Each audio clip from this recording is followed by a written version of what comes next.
ये भारत जो हमारा देश है, हमारा वतन अजीज है, इस भारत का कोई मजहब नहीं है। ये भारत ना हिंदुओं का है, ना मुसलमानों का है, ना ईसाइयों का है, ना सिखों का है। ये भारत किसी का भी नहीं है। ये भारत सबका है, चाहे वो खुदा को मानता हो या ना मानता हो। ये भारत की खूबसूरती है। बीजेपी इसको सिर्फ एक मजहब से जोड़कर ये बताना चाहती है कि ये मुल्क सिर्फ एक मजहब का है या एक आरएसएस की आइडियोलॉजी के मानने वालों का है। आरएसएस वालों, तुम क्या एक मिसाल पेश कर सकते हो कि मुल्क की जंग आजादी में तुम्हारे कौन से लोगों ने अंग्रेजों के खिलाफ आजादी में हिस्सा लिया? क्या तुम्हारे किसी एक लीडर का तुम नाम बता दो। अरे तुम तो अंग्रेजों से मिले हुए थे। तुम्हारे उस वक्त के सरसंघचालक ने कहा था, तुम्हारे उस वक्त के सरसंघचालक ने कहा था कि आजादी की लड़ाई में हिस्सा मत लो। नाम लो मैं उनका। मेरे अजीज दोस्तों और बुजुर्गों, आज आरएसएस भारत के मुसलमानों को देशभक्ति सिखा रही है। जब जरूरत थी अंग्रेजों के खिलाफ लड़ने की तो आप तो खामोश बैठे हुए थे। जब जरूरत थी जेल को जाने की तो आप अपने घर में बैठे हुए थे। अरे हमने हर मैदान में इस मुल्क को अंग्रेजों की गुलामी से आजाद करवाया। नरेंद्र मोदी की जबान से आप कभी नहीं सुनेंगे कि आरएसएस ने इस मुल्क की आजादी के लिए अपना खून या पसीना बहाया।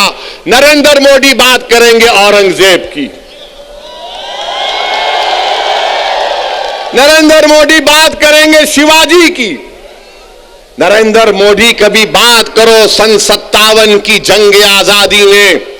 बताओ ये लोग आज जो नफरत फैला रहे हैं, इनका क्या रोल रहा? इनका कोई रोल नहीं रहा। बात करते हैं तो जिना की बात करते हैं।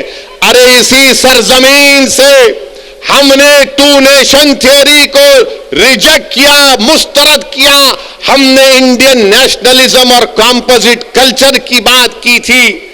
अगर आज हम यहां पर सहारनपुर में हैं, देवबंद में हैं, गंगों में हैं, तो वो जिना के पैगाम को ठुकराने की सबसे बड़ी जीती जागती मिसाल है। मगर इनको सिर्फ जिन्ना याद आता है।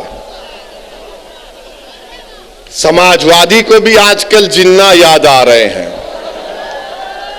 अखिलेश को भी जिन्ना जबान पर चढ़ गया। बीजेपी के तो दिल दिमाग पे चढ़ता ही रहता है।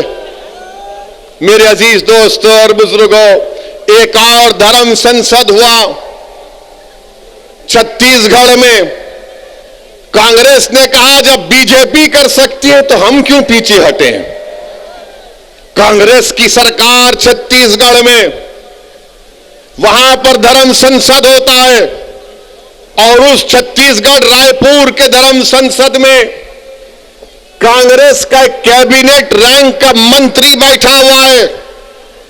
बीजेपी के बड़े बड़े नेता बैठे हुए हैं और उसमें से एक महाशय ने महात्मा गांधी को गाली दे दी, गोडसे की तारीफ कर दी और साथ में मुसलमानों के खिलाफ जहर बका।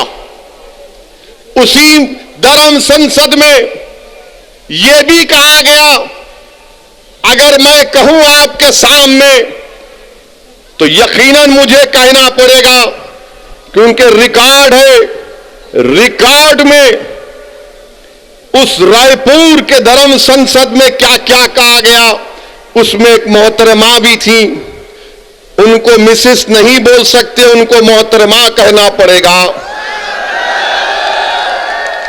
मैडम ने कहा मैडम ने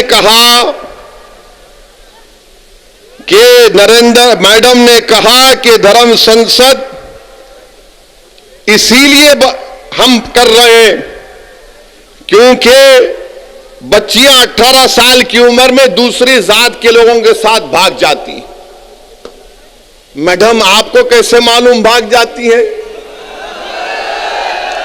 और फिर मैडम ने कहा कि धर्म संसद इसलिए कर रहे हैं, हमारे दलित भाइयों से कह रहा हूं, हमारे पिछड़े समाज के हमारे हिंदू भाइयों से कह रहा हूं, वो कह रही हैं कि इस मुल्क में रिजर्वेशन को खत्म कर देना चाहिए। ये मैडम ने कहा। एक ने कहा अगर इंसानियत को बचाना है, ये रामदास इनका नाम है, बच जाइए। रामदास ने कहा कि अगर इंसानियत को बचाना है तो मुसलमानों को खत्म कर दो।